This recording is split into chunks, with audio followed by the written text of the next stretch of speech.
15 अगस्त 1947 एक ऐतिहासिक दिन जब भारत ने अंग्रेजों की 200 साल की गुलामी से आजादी पाई। लेकिन ये आजादी अचानक नहीं मिली। इसके पीछे दशकों का संघर्ष, लाखों बलिदान और अनगिनत आंदोलन थे। तो आइए जानते हैं भारत के आजाद होने की पूरी कहानी। 1757 की प्लासी की लड़ाई के बाद ईस्ट इंडिया कंपनी ने भारत पर अपना नियंत्रण बढ़ा लिया। 1857 की क्रांति भारत की पहली आजादी की लड़ाई थी, लेकिन ब्रिटिश सरकार ने इसे दबा दिया और भारत को अपने सीधे नियंत्रण में ले लिया। इसके बाद देश भर में ब्रिटिश शासकों के खिलाफ असंतोष बढ़ने लगा।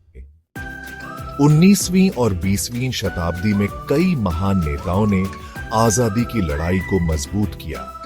महात्मा गांधी ने सत्याग्रह और अहिंसा का रास्ता अपनाया, जबकि भगत सिंह, चंद्रशेखर आजाद और नेताजी सुभाष चंद्र बोस ने क्रांतिकारी आंदोलनों से अंग्रेजों को चुनौती दी।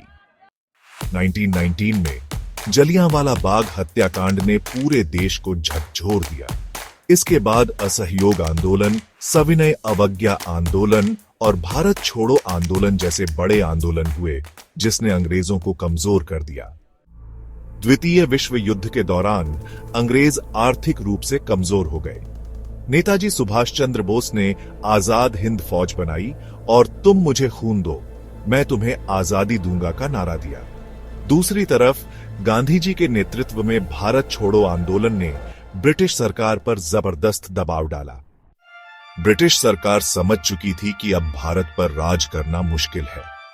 3 जून 1947 को लॉर्ड माउंटबेटन ने भारत को स्वतंत्र करने की योजना घोषित की। 14 अगस्त 1947 को पाकिस्तान अलग हो गया और 15 अगस्त को भारत स्वतंत्र हुआ।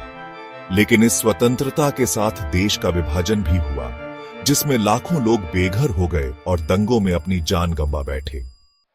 भारत को आजादी यूं ही नहीं मिली, इसके लिए लाखों लोगों ने बलिदान दिया।